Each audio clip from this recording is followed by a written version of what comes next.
Sometimes, the smallest man in the room is the one everyone remembers when the lights go out. The grand hall of the Whitmore Hotel glittered like a place built to make ordinary people feel invisible. Crystal chandeliers spilled warm gold across polished marble floors. Women in silk gowns drifted between tall floral arrangements. Men in tailored tuxedos laughed softly over glasses of champagne, speaking the comfortable language of money, legacy, and influence. At the center of it all, a raised stage gleamed beneath a giant banner for the annual Children's Hope Charity Auction, one of the most celebrated fundraising events in the city. And then there was Ethan Carter. He didn't belong there. At least, that's what everyone seemed to think the moment he stepped inside. His suit was clean, but old enough to have lost its shape years ago. The sleeves sat just a little short at his wrists, revealing rough hands marked by long hours of work. His shoes had been polished carefully, but no amount of polish could hide the cracks along the edges. Beside him stood his daughter, Lily, her pale blue dress simple and modest among the designer outfits surrounding her. She held tightly to her father's hand, looking around with wide eyes, not because she was impressed, but because she could already feel that they were being watched. Ethan felt it too. The stares didn't come all at once.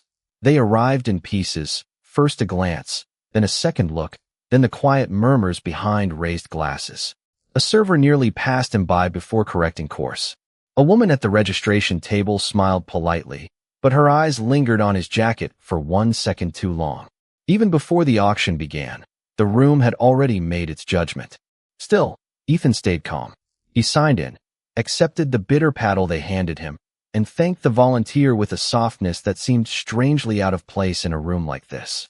Lily looked up at him. "Dad?" she whispered, inching closer. "Are you sure we're supposed to be here?"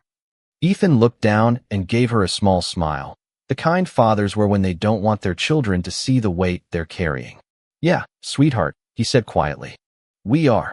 They found their seats near the back of the room, far enough from the stage to be forgotten, but still close enough to hear every word. The auction began with applause, bright music, and the polished voice of the evening's host, Monica Reed, who moved through the introductions with effortless grace. Donors were praised. Sponsors were celebrated. Familiar names drew warm laughter and louder claps. And then Monica welcomed the man everyone had truly come to see, Victor Langford. The billionaire rose from his front row table to a wave of admiration so natural it barely seemed rehearsed. Tall, silver-haired, and dressed with the kind of elegance only old money could perfect, Victor carried himself like a man who had never once doubted his right to command a room. He smiled as people applauded, offering the kind of humble nod that only powerful men know how to perform without surrendering any power at all. When he sat down again, the first item was presented for bidding. Hands lifted. Numbers climbed. The crowd played its familiar game. Then, for one brief moment, Ethan Carter raised his paddle. It was a small movement. Quiet. Respectful. But somehow, in a room obsessed with status, it landed like an interruption. Victor noticed. He turned slowly in his chair, following the line of sight toward the back until his eyes landed on Ethan. For a second, he simply stared. Then a smile spread across his face. Not warm, not amused, but sharp enough to draw blood. "Well," Victor said, his voice carrying just enough to hush the nearby tables, "that's unexpected." A few people laughed. Victor leaned back, still looking at Ethan. "I didn't realize tonight included wishful thinking as a donation tier." This time, the laughter spread farther. Lily's fingers tightened around her father's hand. Ethan didn't move.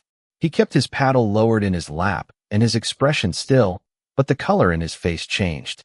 It wasn't anger. It was something quieter, something more familiar. The look of a man who had been underestimated so many times that humiliation no longer surprised him, only exhausted him.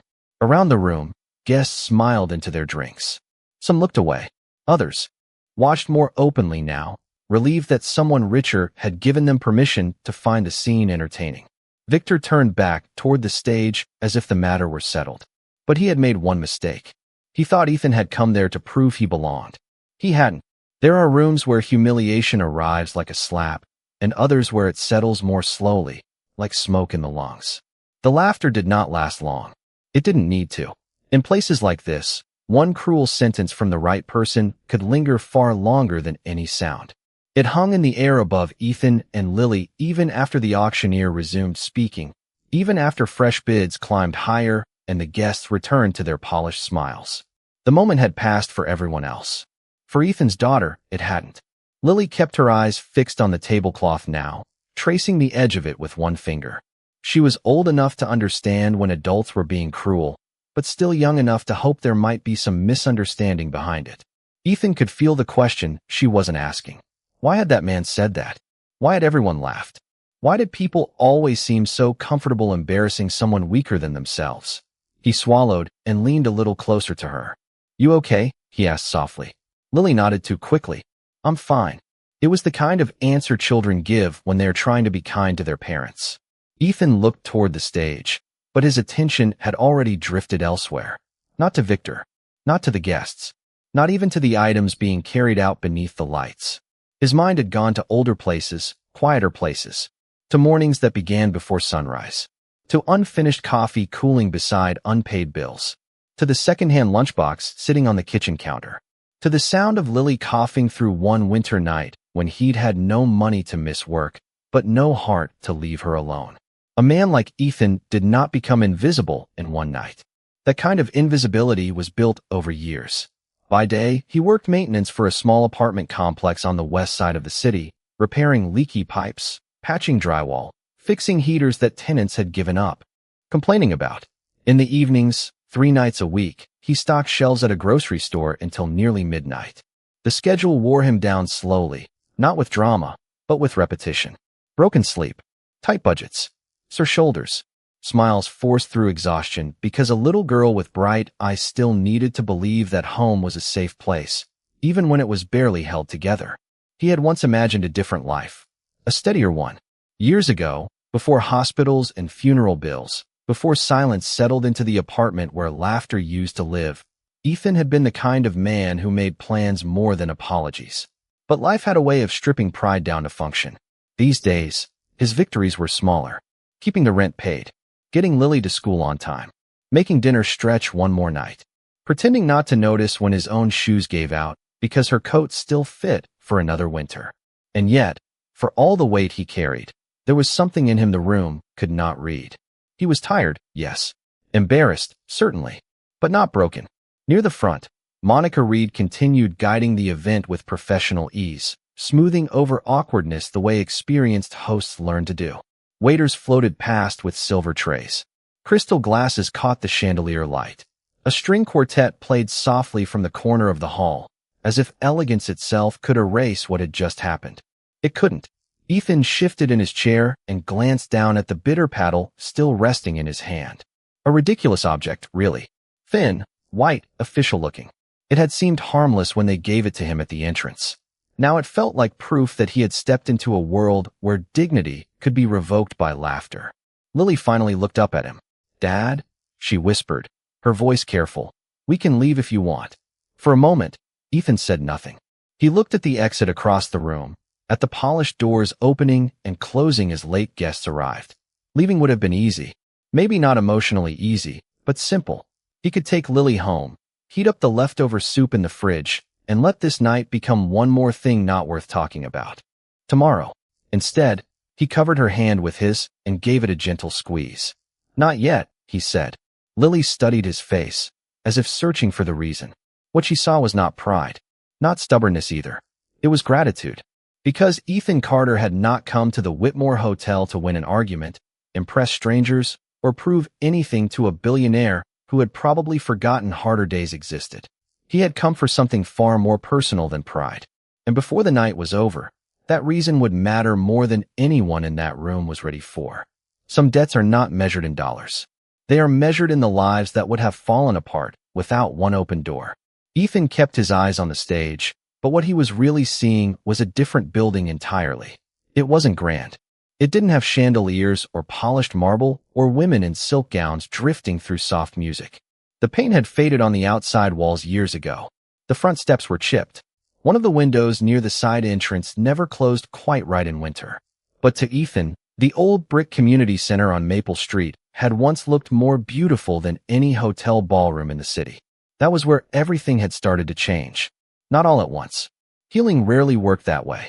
but in enough small ways to matter. A year and a half earlier, Ethan had been standing in a grocery store aisle, staring at the price of cereal as if the numbers might rearrange themselves into mercy. Lily had been quieter back then. Not peaceful, quiet in the way children become when grief confuses them. Her mother's death had not made her loud or angry. It had made her retreat. She stopped laughing at cartoons she used to love, stopped asking for bedtime stories, stopped sleeping through the night. At school, her teacher began sending home gentle notes about withdrawn behavior and unfinished work. Ethan was doing everything he could, and still, every day felt like proof that it wasn't enough. Then one afternoon, after Lily had another rough morning at school, the counselor asked if he had ever heard of Children's Hope Outreach Center. He hadn't. The counselor explained that the center offered after-school programs, free meals, grief support groups, tutoring, and access to volunteer therapists for families who were barely holding themselves together. She said it carefully, kindly, with the practiced tone of someone who had seen too many parents reach the edge of what love alone could fix. At first, Ethan almost said no. Not because he didn't need help, but because he did. And people who have spent long enough surviving on their own often begin to confuse desperation with dignity. Accepting help can feel, to them, like confessing failure out loud. But Lily had been sitting in the car that day, staring blankly out the window, too tired to ask what was wrong anymore. So he went. The first evening they walked into the center, a volunteer at the front desk greeted Lily by name before she'd even spoken. Someone handed her a warm plate of pasta. Another woman crouched to her eye level and asked if she liked drawing. By the end of the night, Lily was sitting at a table with other children, coloring quietly beneath paper lanterns while soft voices floated through the hallway. It was the first time in months Ethan had seen her look not happy, exactly, but safe. That had been enough to bring him back. Week after week, the center gave them things Ethan could not provide alone, no matter how hard he worked. Lily received tutoring when her grades slipped. She met with a grief counselor who taught her how to name the feelings she had been swallowing in silence. She found structure there, warmth there, familiar faces there. And Ethan, though he would never say it this way, found permission to breathe. Some evenings, after picking Lily up, he would sit in his truck for a minute before turning the key. The parking lot lights would hum overhead. Children would run past with backpacks bouncing at their sides. Parents with tired eyes would wave goodbye to staff who treated them not like burdens, but like neighbors. In those moments, Ethan would feel something he had nearly forgotten how to trust. Hope. That was why he was here tonight. Not for the food. Not for the spectacle. Not for the approval of a room full of wealthy strangers. He had come because this auction helped fund the center's next year of programs. The counseling sessions, the hot meals, the school supplies, the safe place waiting after the final bell for children with nowhere steady to land. And somewhere near the front of the hall, beneath all the sparkle and applause, people were treating this night like a social performance. For Ethan, it was personal. For Lily, it was sacred. And that was exactly why walking away was no longer an option. There are men who give to be useful, and men who give to be seen.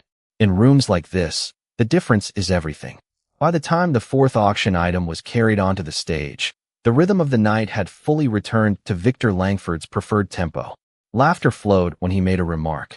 Heads turned when he lifted a glass. Even silence seemed to pause around him as though waiting for permission to settle. The embarrassment he had thrown toward Ethan only minutes earlier had already become, for most people in the room, a forgettable bit of entertainment.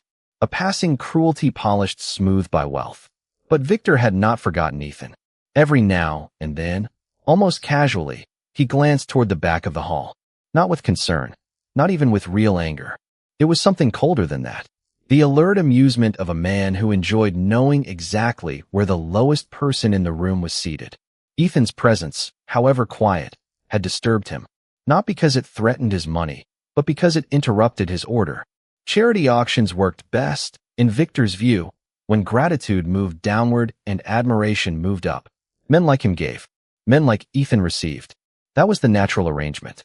And Ethan had made the mistake of reaching into the wrong side of the story. Monica Reed, ever composed, introduced the next featured lot with bright, practiced warmth.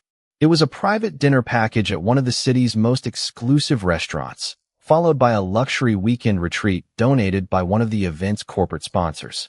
The room responded exactly as expected. Paddles rose. Bids escalated. A couple at the center table laughed as they competed with an older man near the stage. Victor entered late, drove the number sharply upward, then withdrew with the kind of gracious smile designed to make generosity look effortless. Applause followed. He accepted it as naturally as breathing. From the back, Ethan watched without really watching. Lily leaned closer to him, her eyes moving between the stage and the people around them. She was beginning to notice things children were never meant to understand so early. How quickly kindness could become performance. How often adults disguised vanity as virtue. How some people used giving not to lift others, but to enlarge themselves. At the front, Victor made another comment to the table beside him. This one quieter, but still timed well enough to earn a small burst of laughter. His gaze flicked once more toward Ethan. It was subtle, but clear. He wanted the man in the worn suit to feel the distance between them over and over again, not through shouting, but through reminders, through ease, through ownership, through the smug confidence of someone who had never had to count the cost of belonging. Then came the next item. The ballroom lights softened slightly as two attendants wheeled out a glass display pedestal. Inside it rested a framed architectural rendering of the new West Wing plan for the Children's Hope Outreach Center, along with a commemorative plaque honoring the donors whose contributions would make the expansion possible. Monica explained that the winning bid would not only receive the display piece, but would also help fund the center's long-delayed renovation, new counseling rooms, updated classrooms, and a secure recreation space for the children. For the first time that evening, Ethan sat a little straighter. Lily saw it instantly. "Dad," she whispered, "that's the new building." Her voice carried no greed, no childish longing for something pretty. It was recognition. She had seen those plans once before, taped to a wall at the center during a community open house. She had stood in front of the drawing and pointed excitedly to the recreation room, asking if there would really be books there and beanbags and soft lamps where kids could read if they were having a hard day. Ethan remembered that day. More importantly, he remembered what Lily had said on the drive home. Maybe kids like me won't feel so scared there. On stage, Monica continued speaking about the center's vision, its mission, its future. At the front table, Victor Langford smiled and lifted his paddle before she had even finished. The room answered with admiration. And in the back of the hall, Ethan's hand slowly closed around his own paddle. Victor noticed. The hardest choices are rarely between right and wrong. More often, they are between two things you cannot bear to lose. The bidding for the Children's Hope expansion piece began high and climbed fast. Monica's voice remained smooth and measured as she called out each new number, but the atmosphere in the room had changed. This was no longer a playful exchange over weekend luxuries or private dining packages. The framed rendering beneath the lights represented something larger now: reputation, legacy, visibility, and for a few people in that ballroom, something far more human. Every raised paddle drew fresh applause. Every increase brought approving murmurs from the tables nearest the stage. Victor Langford set the pace. He bid with the confidence of a man who never needed to hesitate. His paddle rose lazily, almost as an afterthought, and yet every time he moved, the price jumped by thousands. There was style in it, performance in it. He didn't look excited. He looked entitled, as if the expansion itself were already his to bless. Then, after a pause between competing bids from two corporate donors, Ethan raised his paddle. Not high, not dramatically, just enough. For a second, Monica blinked toward the back of the room as if confirming what she had seen. Then, professional as ever, she acknowledged the bid and moved on. A few heads turned.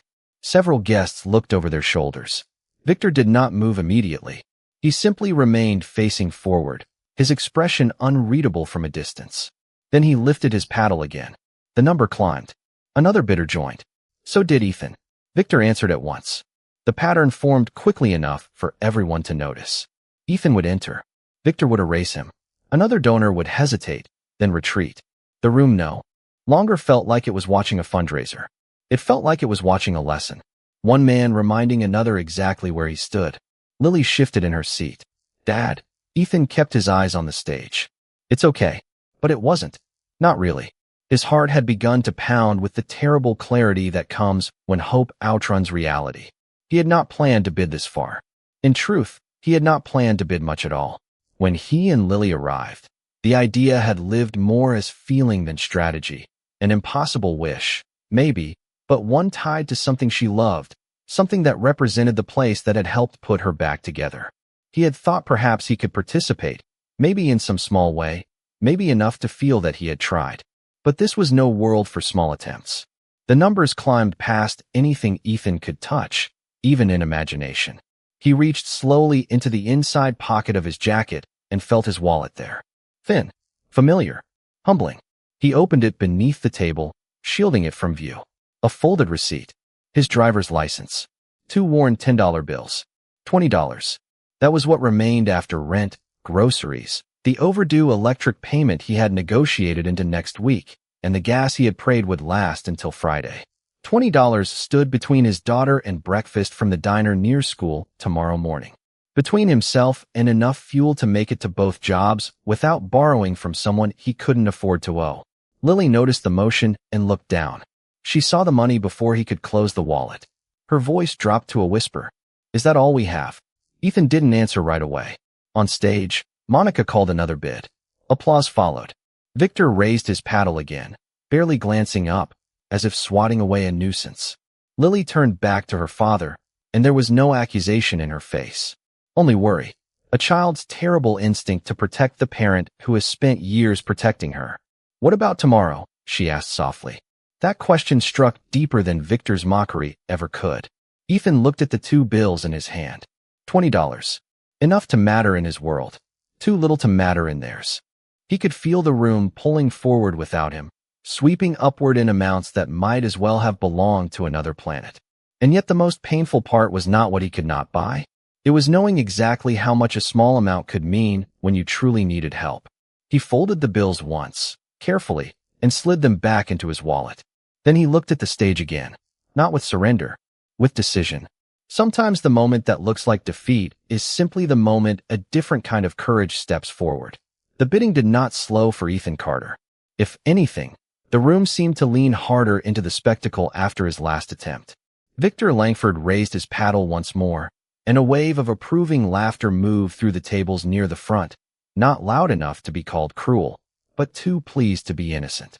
Monica kept her voice steady, calling numbers, inviting final offers, glancing now and then toward the back with the polite neutrality of someone trained never to let discomfort show on her face. Ethan did not raise his paddle again. Beside him, Lily sat very still. The framed rendering of the new children's Hope Wing glowed beneath the stage lights, already drifting beyond the reach of people like them, already returning to the world where important things were decided by those who could afford to own them. A final exchange passed between Victor and one remaining corporate bidder.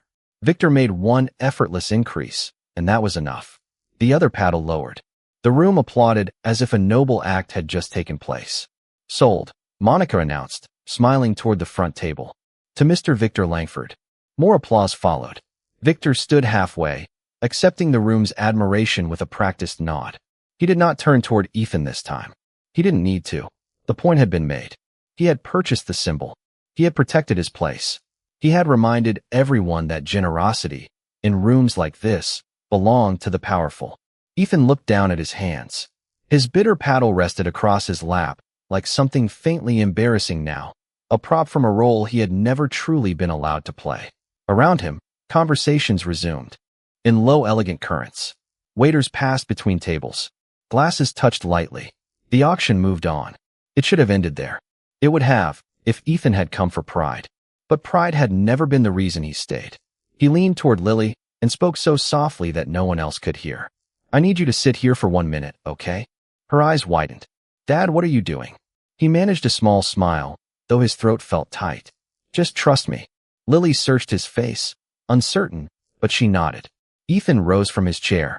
At first, almost no one noticed. A man in a worn suit standing up in the back of a ballroom was not the kind of movement that usually interrupted wealth. But then Ethan stepped into the aisle and began walking toward the stage. Not hurriedly, not angrily, just with a quiet purpose that made his exhaustion look, somehow, like resolve. Heads turned one by one. A few guests frowned, confused. Someone near the center whispered something behind a hand. Monica, midway through introducing the next lot, caught sight of him approaching and paused. Her expression tightened for only a second before she recovered. "Yes?" she said, still holding the microphone, her tone courteous but cautious.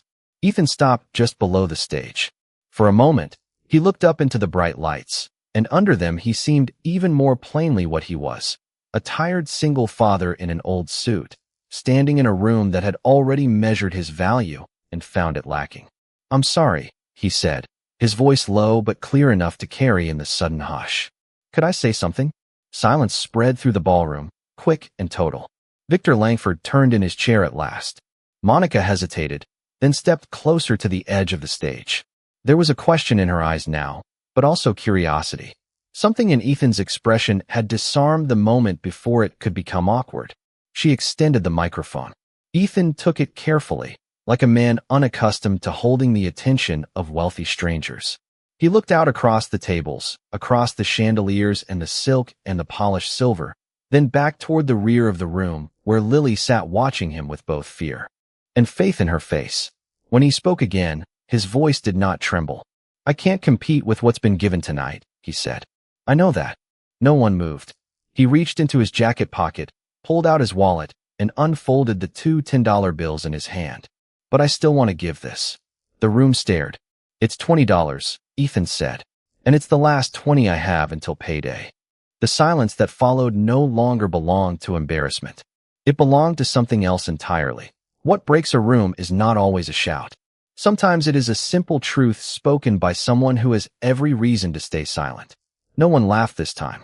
The ballroom remained so still that Ethan could hear the faint electrical hum behind the stage lights. Monica stood beside him without interrupting, one hand lightly resting near the microphone stand, as if afraid any movement might disturb whatever had just entered the room. Victor Langford stayed seated, but the confidence that had wrapped around him all night no longer looked effortless. It looked watchful. Ethan glanced once at the bills in his hand, then folded them gently between his fingers. "I know it's not much," he said. "In a room like this, maybe it's nothing." A few heads lowered. "But to me, it's grocery money, gas money, breakfast for my little girl tomorrow before school." His voice stayed steady, and that made the words hit harder. At the back of the room, Lily sat motionless, her hands clasped tightly in her lap. She looked too young to understand all of it, and old enough to understand every word. Ethan swallowed before continuing.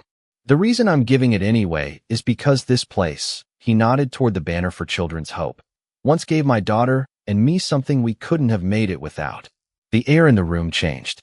Not dramatically, not all at once, but enough that people no longer looked at Ethan as an interruption. They looked at him as a man carrying something too real for the evening's performance. "My wife died 2 years ago," he said.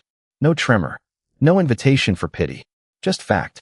For a while after that, I thought if I worked hard enough, stayed quiet enough, pushed through enough, I could keep things normal for Lily. I thought love was supposed to be enough if you did it right."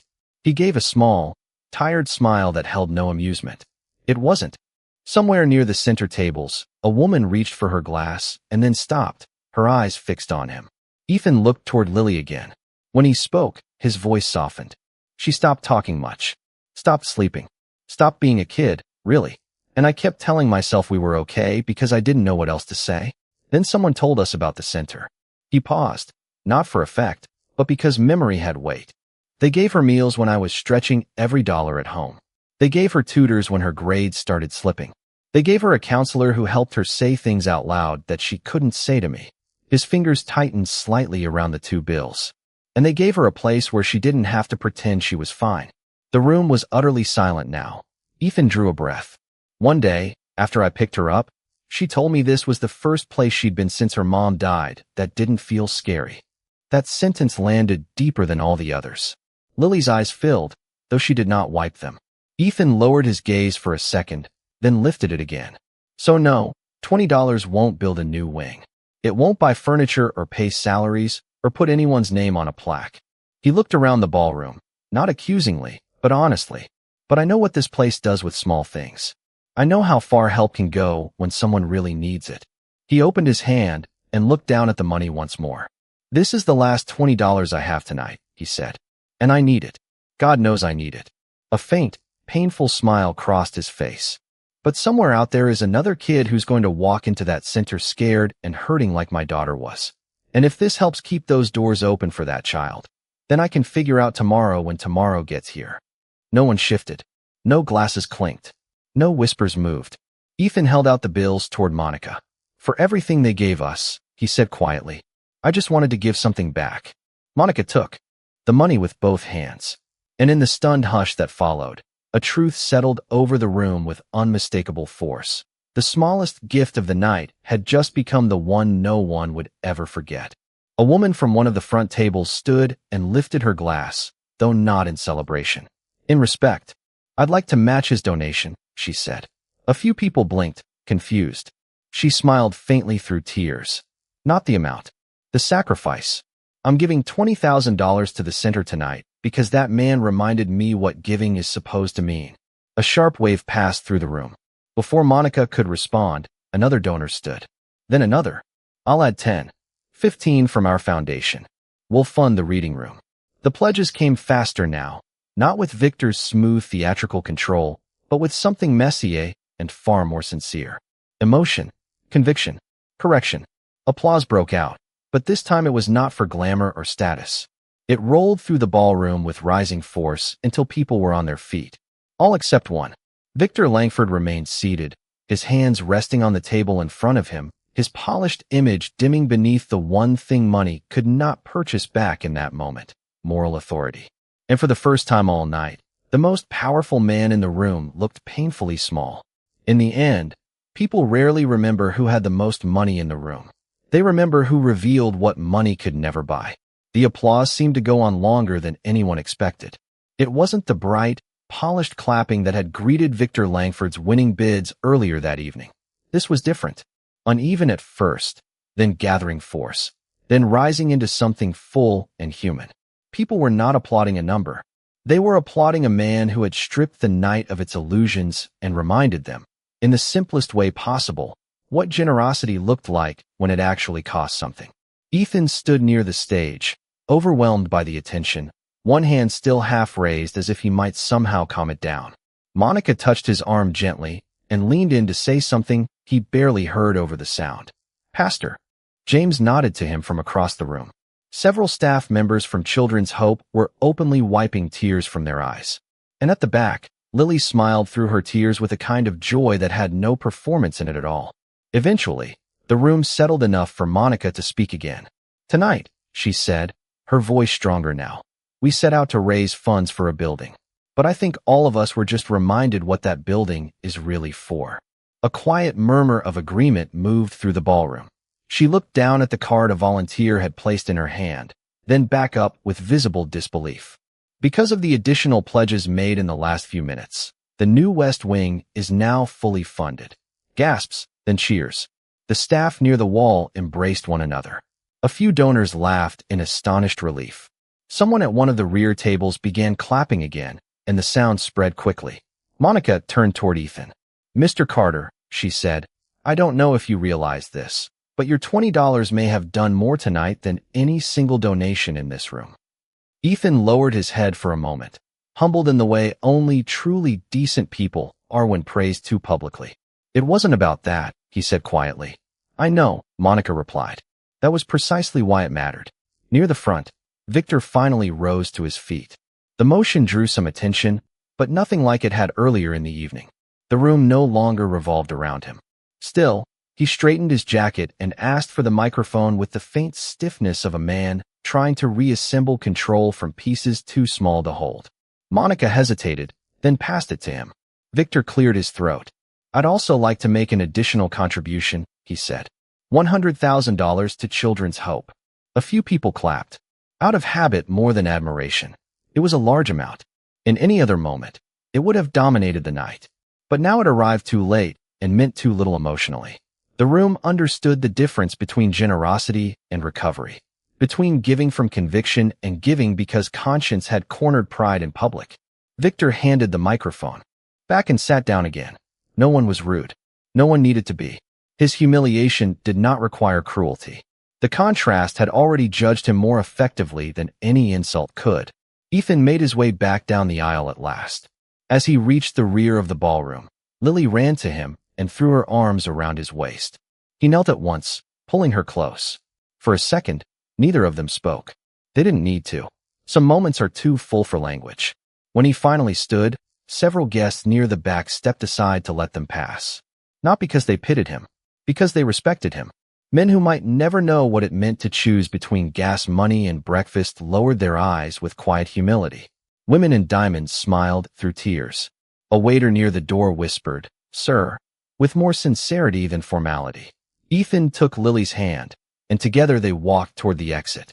He had not won the framed rendering. He had not claimed a plaque. His name would probably never be etched into polished stone in a donor hallway. But as the ballroom doors opened and the cool night air met his face, Ethan Carter left with something Victor Langford never could have purchased that evening. He left with honor. And behind him, in a room full of wealth, everyone knew exactly who the richest man had been.